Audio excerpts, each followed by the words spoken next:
Young and the Restless recap April 14th. Traci charts a new course. What happened on YNR today? At Crimson Lights, Victoria, Amelia Heinley, and Nick, Joshua Morrow, discussed work. Nick thanked her for covering for him. He told Victoria that he was going with Sharon Case, and the kids to Europe. Victoria was annoyed and warned him about getting sucked back into Sharon's drama. Though Nick defended Sharon, stating she never asked to be targeted by dangerous individuals, Victoria still found it frustrating that he constantly risked himself for his exes. Nick reassured his sister that there were no romantic intentions behind the trip, insisting he wasn't reuniting with Sharon or Phyllis, Michelle Stafford. Victoria jokingly begged him not to rekindle anything with Phyllis. She promised to keep an eye on their father while Nick was away.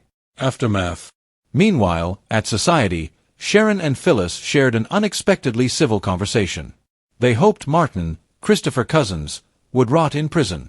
Sharon said she wasn't trying to psychoanalyze Phyllis. They worried about Traci, Beth Maitland, and the aftermath of discovering Martin's true identity. Sharon talked about her upcoming trip with Nick, and Phyllis acted happy for her. Traci joined them and told them that Chance, Connor Floyd, believed the case against Martin was solid. She regretted bringing Martin into their lives, but both women told her she wasn't to blame.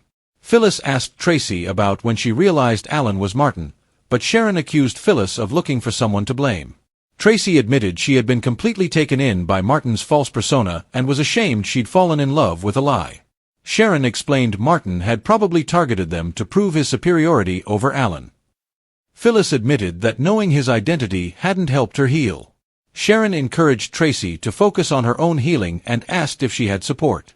Traci said she had reconnected with her friend Amy, Valerie Pettiford. Sharon reminded her not to close herself off to love and to prioritize loving herself. Traci agreed, and the three women joined hands. After Traci left, Phyllis and Sharon talked about how they had supported each other during a difficult time. Sharon prepared for her trip, and Phyllis joked about tagging along. They exchanged an awkward hug. Once Sharon departed, Phyllis called Daniel, Michael Graziadei, and assured him she was fine. Then she messaged Billy, Jason Thompson, ready to return to work. A new path.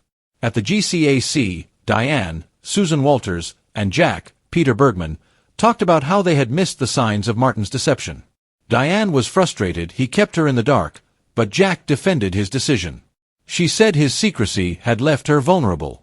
Jack encouraged Diane to always speak up if she thought he was making a mistake. Although they were in a good place, Diane noted she still felt like an outsider in the Abbott family. She didn't blame them for their distrust but hoped her recent efforts at redecorating the house might help her earn their acceptance. Jack reassured her that she was part of his family. Traci joined them, and Diane offered her sincere apologies. Traci told them about her meeting with Sharon and Phyllis, who were actually getting along for once. Then, she told them she was going to New York with Ashley, Eileen Davidson, to focus on writing a new book. Jack supported her, reminding her that she always had his and Diane's unconditional support.